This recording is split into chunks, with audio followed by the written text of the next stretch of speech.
When I was Googling this, I wrote 400-mile races and it came up with Proclaimers clips. It can seat 10,000 people. Well, who's coming? Everyone. It's full. It's full. To watch a guy walk around an arena. Yeah, well done. But we can't see the benefits of a sport where a man walks round and round like a patient horse attached to a rural cider press. Jesus. It's relentless. Welcome to the latest episode of Sports Bazaar. Once again, I am here on the receiving end, Mick Molloy, while this bloke, Titus O'Reilly, brings it to the table. What have you got for us this time? Well, Mick, this will be hard to believe for a lot of people listening. Yes. But the number one sport in America and Britain, going back to the 1850s through to the 1870s. Can I have a go? You go. Guess. Tennis. Nah. Basketball. Nah. 1850s to 1870s. Badminton? Close. Bowls? No. It's even more exciting than all of those. What are you talking about? Curling? No? Pedestrianism. Walking. This was the most favourite sport. It was blockbuster. You know, thousands of people coming to watch. Front page of the papers. This is going to be a short episode because I cannot fathom what there is to bring to the table regarding walking. So walking was, if you're we're talking about professional sports walking, not professional sports walking, not just ambling, not just watching just people strolling. stroll. No strolling. No, this was walking that was about how far you could walk in a certain amount of time. So it was endurance walking. And it was insanely popular. Now, it came out of the 17th and 18th century in England when aristocrats, this is where you instantly know a sport is great. Yes. There's so many sports we've done, table tennis and snooker. Rich people sitting around with too much spare time on their hands. But also they often got, like with boxing, they didn't fight. They got their servants to do be like it. mentors. Yeah, they were like, they'd pay for it and bet on it. They become like a patron of someone who would box. Exactly. So aristocrats would pit their carriage footmen who walked alongside the carriage against each other, who were constrained to walk by the speed of their master's carriage. Right. So they'd pit them against each other to see who was the best walker. My bloke can outwalk your bloke. Yeah. So you could just see aristocrats who have way too much money and time on their hands. This was sort of this weird thing. It started off slowly, but this guy called Foster Powell, he became the first great pedestrian of his era. Are you telling me there's a Hall of Fame for pedestrians? Yeah, this guy's known as the father of pedestrianism. Is that not the greatest title you could have, right? Wow, okay. So he's born in 1734. And Foster Powell is 28 in 1762 when he goes to London to work as a law clerk. The thing about this is one day he's working with them and they ask him, how are you going to spend your Sunday? They're all talking about the equivalent of what are you doing on the weekend. And he said he intended to walk to Windsor and back, which was 50 miles or 80 kilometres. For any particular purpose? Or no, he just liked long solitary walks because if everyone's calling you a milksop. What a milksop. So they all start jeering him and going, you can't walk that far. Because, this was seen as that's a challenge. And that's like a slap in the face with a glove. Yeah, and he loses his temper and says, I challenge any of you to walk with me. Well. So... Game on, Mole.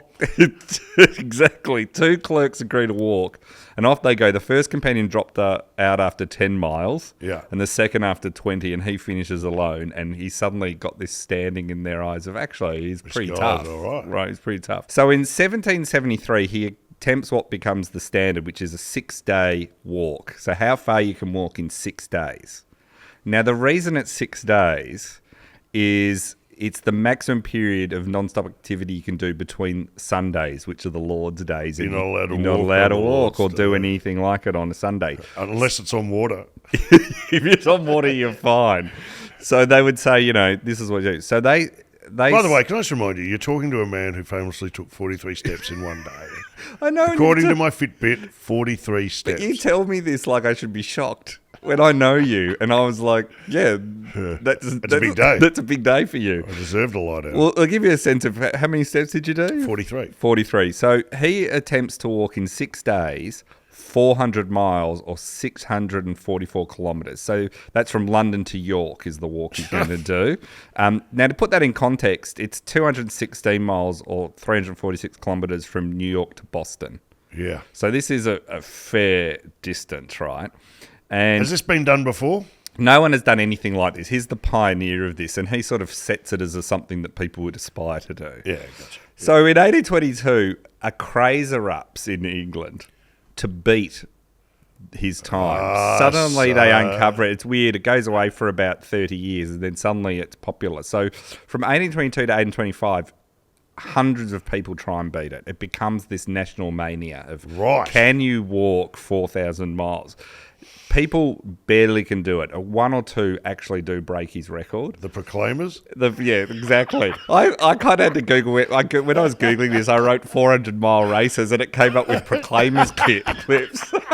And then I wondered if there's a connection, but I can't find a connection. But so this was a big thing for a long time. That's like the Walker's Eye of the Tiger. Yeah.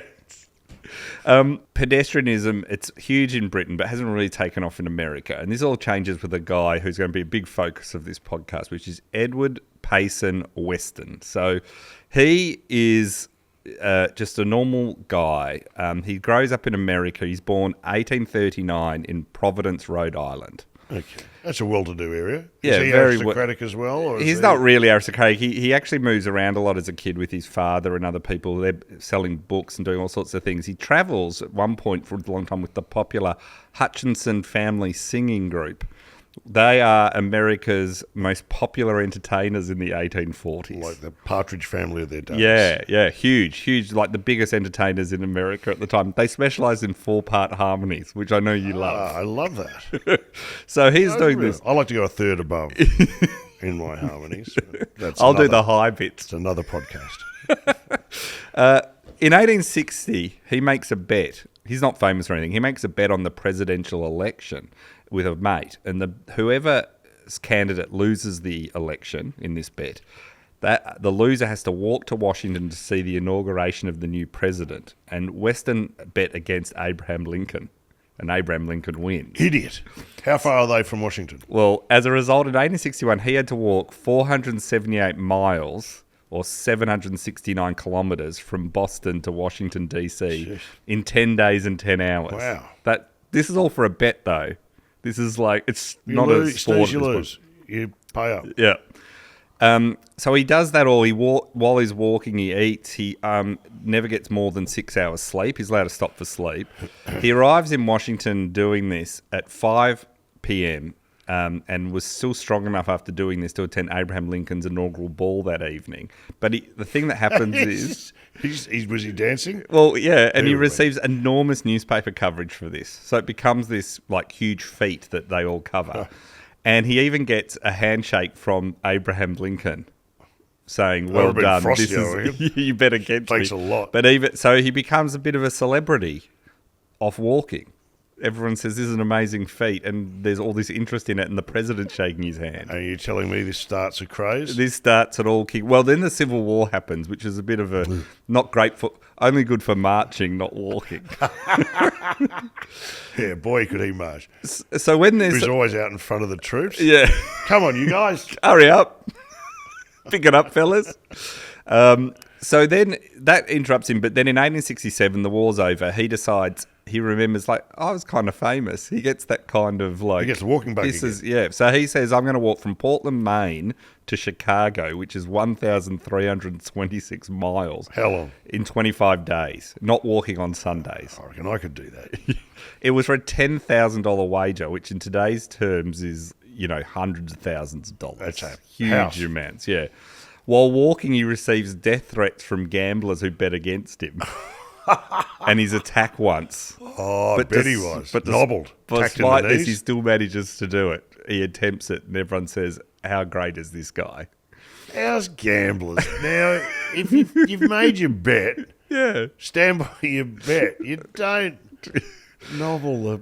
So then he decides... Walking. This is where he just starts to figure out, well, the public are interested in pedestrianism. They like watching people walk. It's exciting for them. So what I'll do is I'll announce I'm going to reach 400 miles within 6 days. Now, we don't know whether he knew about the earlier attempts in England at this point. Oh, you reckon he's just making this stuff up? We're not himself? sure, but we think he might, because it's sort of like with 6 days, it was thought 400 miles was about what you could do. Yeah. So he made a $500 wager agreement that required him to reach 400 miles in 5 days, he said, so under 6. Yeah. He needed to walk at one point 112 miles within a 24-hour period as well, so that was another bet within the race. It's held at the Empire Skating Rink in New York City, so it's actually indoors around a track, right? Which is kicks off this Like a velodrome. Yeah, it can seat 10,000 people. Well, who's coming? Everyone. It's full. It's full. To watch a guy walk around an arena. Yeah, absolutely full. And for 6 days, right? So everyone's got, like, people show up all through the hours, right? Are you cheering? Yeah, there's a Empire Rink full military band that plays all through it. Well, a guy walks. While he walks. A Mexican wave. A pitch invaders. There is Mexican waves. There's like them. They do waves with their handkerchiefs and all this sort of stuff. So on the night before the race, so this is a big event. It's on the front page of the New York Times. That's how big it is. It's covered in the Boston papers. It's covered everywhere. That this man is going to try and walk 500 miles. And it's going to be the event of the year to get to. And everyone is. It's sold out. On the night before the race, Weston eats a supper of beefsteak, fried eggs, toast and stew. And then on breakfast for the mornings, he would eat mutton chops, an egg flip, which is, the drink, stale bread, and 8 ounces of coffee. So that was his... Oh, well, that's like doping, isn't it? Is that a drug test? Is that... Yeah, no, there were no. He does get in trouble later in life for eating cocoa leaves, to give him stamina. And why stale bread? Why not just bread? There is no logic to any of what's going to happen. There is, we're learning that sports sites in these days. I mean, it's just thin on the ground. Yeah, I mean, this is like not long after they're doing strychnine and things like that. Yeah, so cool. Which we've covered. He enters the walking track accompanied by Old Bull, a famous Norwegian violinist. So there's a bit of theatre about that. Now, this is what he's wearing, Mick, and this is where you're going to love this guy. He's dressed to walk for 6 days straight. A black velvet suit, white silk hat with a blue sash, white kid gloves, top boots reaching to the knees on the outside of pantaloons. And he held a Gold Mountain riding whip while he walked. All right, I'm imagining Prince. It's amazing. It's a total. They call him a fop even at the time, right? So it's a real get-up. Dandy. And what's the whip for? Well, he whips his legs when he needs motivation. His own legs. Oh, wow. Now this self-flagellation is part of the walking experience. Yeah. Now, to give you an idea of how we're seeing it through our eyes of this. That would be good if you're in the crowd when he's whipping himself. Whip. Yeah. But to give you an idea of how exciting this is for everyone else, this is from the newspapers at the time. They write, "It was extremely exciting to watch Weston as he tripped with the agility of a ballet dancer over the path in a regular and well-timed step, turning round on his heel each time on reaching the judge's box and taking a reverse course. Moonwalking. No, he's going forward. He's just going the other way. Moonwalking past the judges. Each time the band struck up an air, he beat the time with his riding whip, evidently cheered with the melody. Hundreds and thousands flock to the enclosure, pay their 50 cents, see a dapper little gentleman in neat jockey garb and tight-fitting shoes make a few rapid strides around the circle." So this is like the most thing. It said he was full of fun, marching slowly in time to the music, walking backwards and changing hats with one of the doctors to the great amusement of the crowd. He's a showman. He's a showman, right? So this is all getting covered. Every day is like front page news, all this. So... Now, they all say that he walks funnily. He actually swings his hips like modern race walkers do, but at the time this was seen as very odd. What's he up to? Yeah. But one reporter wrote that Weston walked with a splendid sweeping stride that carries him over the road like the wind. But others were a bit not so complimentary. One said that his gait was wobbly, and another observer said Weston's legs were put on like 2 toothpicks stuck in opposite sides of a potato. That's very critical of a guy who's out there walking it. There is a thing that's going to happen in this where the newspapers of the day, the stuff they write, you would not get away. They hate Weston, and we're going to get into this, but they write about him in a way that you just couldn't get away with today. Like we think, you know how we think today's media is, very partisan and bullying and stuff. There's this idea that it wasn't always like this. It's worse back then, right? During day 3 of this, he's going okay, but he reaches 100. He tries to do 112 miles in a 24-hour period, which is part of his bet. Sure. But fatigue and sleep deprivation hit him, and they say every now and then his eyelids would droop and the muscles of his face would become contracted, showing the nature was more powerful than his indomitable will. An alarming report comes out that by hitting his legs with the riding whip, they'd started to bleed to wake himself up. Eventually, he realises he's not going to get to 400 miles. He finishes the evening on the last day on 320 miles, so he doesn't get to 400. Well short. Well short. Is the crowd still there, or have they gone? They're all still there. The doctors announced he was affected negatively by the tobacco smoke that filled the rink. Because everyone's just smoking. Yeah, everyone's smoking. However, this is where the newspapers, rather than saying, like, no one in America has done this before, they instantly go, it's a failure, and they call it a foolish attempt straight away. So they're Islam. In June 1871, it's announced he would try again, and he's in his usual velvet suit, but after 3 laps, he takes off the vest and the hat.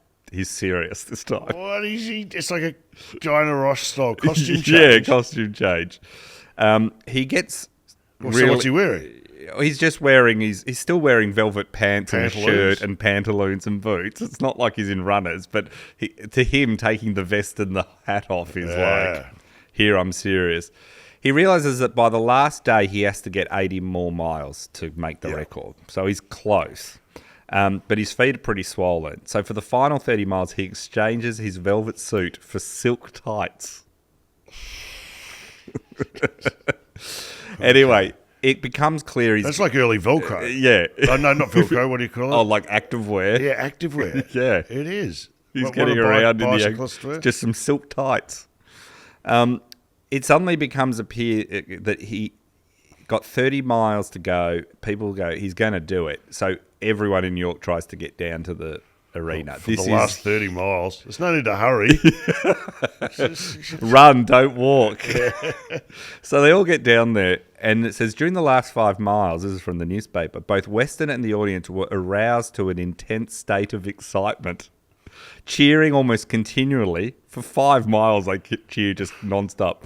And Weston winning applause by walking backwards, running, jumping, and performing many playful tricks in order to demonstrate the large amount of physical force he yet had in reserve. He is on. During the last lap, with 80 minutes to go till his time runs out, because it's against the clock, he finishes 400 miles. So it's 4 days, 23 hours, 42 minutes. So they go bonkers? They all go bonkers, and it's huge. And everyone is like, this is amazing. He's done it. He said he was going to make 400. Yeah, it was like that sort of thing. He then decides, well, I need to do something else. So he decides that he's going to try and walk 500 miles in 6 days. Now, this is crazy talk. This is the medical experts are going. It can't be done. He's still in an arena. I think he should go outdoors. No, it's arena. It's arena, right? So he decides he's going to do this, right? He announced he's doing it at the same place. The Boston Herald writes an editorial saying he can't do it. It's impossible. Yeah. One writer, though, says that it's a great idea and he's setting a great example. They write, the example of Weston will induce our young men to use their legs rather than the streetcars to the great... because these like trams, to the great benefit of their health and the much-needed relief of the public conveyances. By going to see him, citizens will gather useful information concerning the art of walking, in which most of them are profoundly ignorant, as if nature had not gifted them with legs. Wow. Everyone's copying a spray. They're copying a spray. So this time he decides he's going to wear a loose black velvet sack coat, black velvet knee breeches, black leggings. They're pantaloons, you know it. Call them what they are. High-laced walking shoes, a white hat, and a blue silk scarf. And in hand, he carries his famous riding whip once again. Now, during breaks, he decides this is where the sports science starts to come in, because this is an endurance event. He would lie down in a cot in front of the judges' stands, and he'd have his legs rubbed down and his head and arms washed with someone would feed him broken crackers soaked in coffee. So they'd crumble up crackers, soak them in coffee. That's what he'd be fed. Other times when he was resting, whiskey would be poured through tubes into his shoes, which is thought to stimulate the circulation of his feet. Can I ask what everyone's doing while he's doing this? Does They're the crowd watching. still stay? Yeah, the crowd stays. They come and go. People come for a few hours and leave because it's a 6-day event. But yeah, there's at night it sort of gets quiet, but most of the rest of the time When he's sleeping? he'd sleep sometimes at night. They'd time their rest and their breaks and things like that. But you didn't have to rest at all. It was up to you. You managed your own rest. But yeah, the crowds would be there a lot. Okay. They would be there a heap. He also had his stockings soaked in whiskey as well. They believed that whiskey made his feet and ankles capable of more endurance. Hey, he's just the old... We've all tried that. Oh, that's my excuse when I come home smelling of whiskey. I've just been trying to improve the circulation in my legs. I knew I had to walk home from the pub, so I just... now, he did successfully reach 115 miles during the first day, which was part of this wager So he's on course. Yeah. And it's rumoured that wagerers against him lost $50,000 betting against that. Idiots. So huge amounts of money. Not on the first day. You wouldn't bet against him on the first day. I know. He's limping by day 4 due to the lining inside a shoe that's sort of rubbing him the wrong way. More whiskey. And by day 5, it's obviously he can't make the 500 miles. The crowd still come to watch. They get there. It's absolutely packed out this building, thousands. He gets to 430 miles. So it's just absolutely, it's seen as, a failure once again. Hard markers. One paper writes, "The Great American Fizzler." So they just bag him so hard every time. If he fails, they bag him, right? But at the same time, he's making pedestrianism, as it's called, really popular. That's right. Retailers get into this. Tiffany & Co., the famous jeweler, high-end jeweler, they peddle a remarkable new invention called the pedometer that counts your steps. So they actually... Are you serious? Yeah, so they're like, buy our new pedometer. It's an amazing new invention. Incredible. Another cobbler invents a new walking shoe with built-in springs. Hello. Now we're talking. And then another guy writes in the Virginia Quarterly Review, "It seemed as though the muscles of the nation were making one final vast collective effort before being replaced by the internal combustion machine." So people are walking everywhere. Barnum says, "Look, you need to go again. Let's do it again." It's making a huge amount of money, but the papers are cutting. And the public are enjoying it. The public are loving it, right? And everyone's like, this is like the moon race, It's like, can he do it? He gets a blood blister on this one and doesn't make it. The press has been critical already. They said if he fails at will, the truth must be told. It will disappoint nobody in particular. I just love the way they write it this time. Fantastic. It's a really punsy sledge. Yeah. At the end of it, he doesn't make it because of a blood blister. This is his third attempt. So the Brooklyn Union newspaper writes he has got an insane delusion. The Brooklyn Argus said Weston could have a bright future, but would not experience it until somebody saws off his legs. Oh, wow. So he tries again. He's failed 3 times in New York City, and the city is treating him pretty poorly. What's the closest he's got? Do you know? Well, he got to 430 on one of them. That's on his first one. So he decides to leave New York City, and he decides to go basically across the river, go to New Jersey. That's a shame. I was hoping you were going to say they offer him he pulls one out of the bag and everyone eats humble pie. No, they offer him a bunch of money.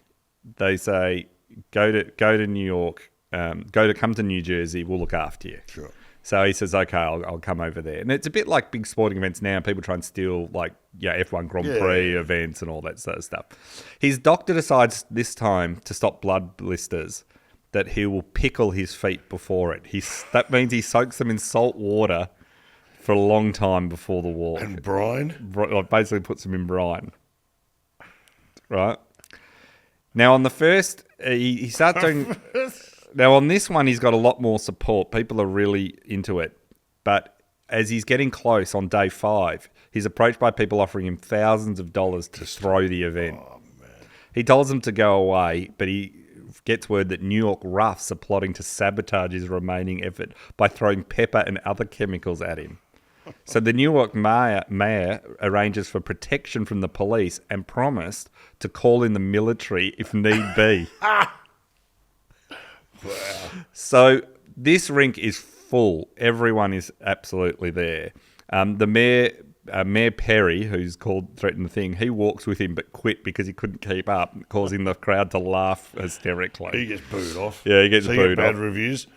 In the final hour, he's about to get very close, and so the crowd is so big that the chief of police and 50 officers have to walk around him to clear the track and keep the crowd away. This is how popular it is. There was not an inch of room either in the galleries or on the main floor, and the announcement from the judges' stands were awaited with breathless suspense. So this is all going nuts. After walking 58 miles without a rest, on the last lap of 500 miles arrives, and he does it. He gets the 500 miles. Yes. And this is seen as this amazing thing. And the papers grudgingly... What do they say? Weston has won his walk. This is in Brooklyn. We feared he would. He deserves all the credit which must justly belong to any man who makes repeated and patient efforts to accomplish some almost impossible feat and finally succeeds. So another one in Michigan says, we take it all back. We have been among them who have experienced some relief in denouncing Weston as a humbug and a habitual boaster who never accomplished what he's professed his ability to do. But they say now he's done it. We have to give him credit. The Boston Post say, well done, but we can't see any benefits to this. They said we can't see the benefits of a sport where a man walks round and round like a patient horse attached to a rural cider press. Jesus. It's relentless. What has he done? He's obviously aggravated them. It's because he's kind of a fop and a showman, and, this is it. But this is seen as like the 4-minute mile. This is 500 miles. He's done it now. In 6 days. It's no one else is going to do this. Done.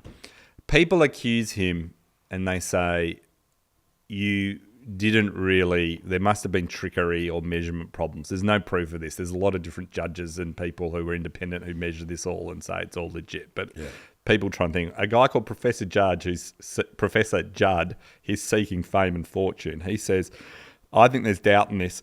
Weston needs to do something to prove that he's legit. He needs to compete against me. He needs to compete against something. So this leads to P.T. Barnum going, we'll do the first ever 6-day race.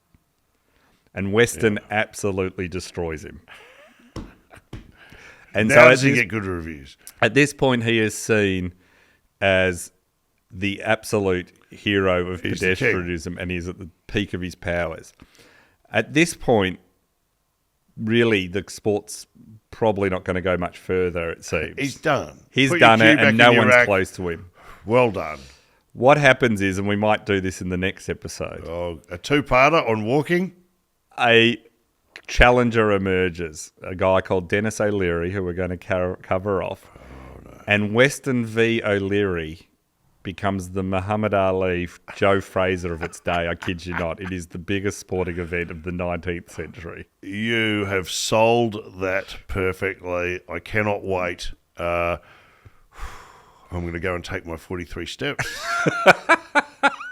How can you say the guy's cheated if a bunch of people have stood in a room and watched him with their own eyes? Yeah, no one believed it, and then he just absolutely wipes the floor. So I can't wait to see where this goes. Thank you again, Titus O'Reilly.